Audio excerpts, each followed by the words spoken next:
like to me, the '04 Pistons is probably the greatest 5 players ever assembled besides the Bulls.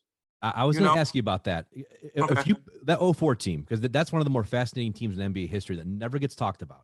I mean, you had 5 all-star caliber players in one lineup, and people forget how great Tayshaun was. They kind of write him off. He was a great player. That block he made in that game against Indiana, I'll never forget that. I was in college then. All my buddies were watching it. Yeah. So you guys, okay, first question about those two teams, the bad boy Pistons and the '04 Pistons. Who would win between those two teams if they face each other? You know what? I'm putting you on the spot here. Yeah, because I get asked it all the time, and I tell the same answer. I would just sit back and enjoy it, because it's pretty much 2 different levels of basketball. Now, the '04 team can get the bad boys just because of their stamina, the starting 5, but the bad boys had a great bench too. The next 5 come off the bench from the bad boys could easily beat the '04 team themselves.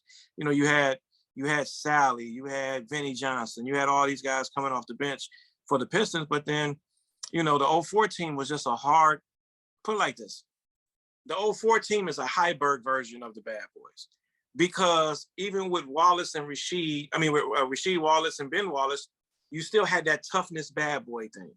Chauncey and Rip played defense. Tayshaun played defense. So to see Tayshaun and Robin go at it would have been something. It would have. You know, yeah, or even Robin and Ben Wallace. You know, and Isaiah and Chauncey. Oh, I would love these matchups to be incredible. Rip and Dumars. So it's kind of like, you know. And these are guys that wouldn't back down from each other either. They all go at each other. Not at all. So we've been blessed here to have basketball.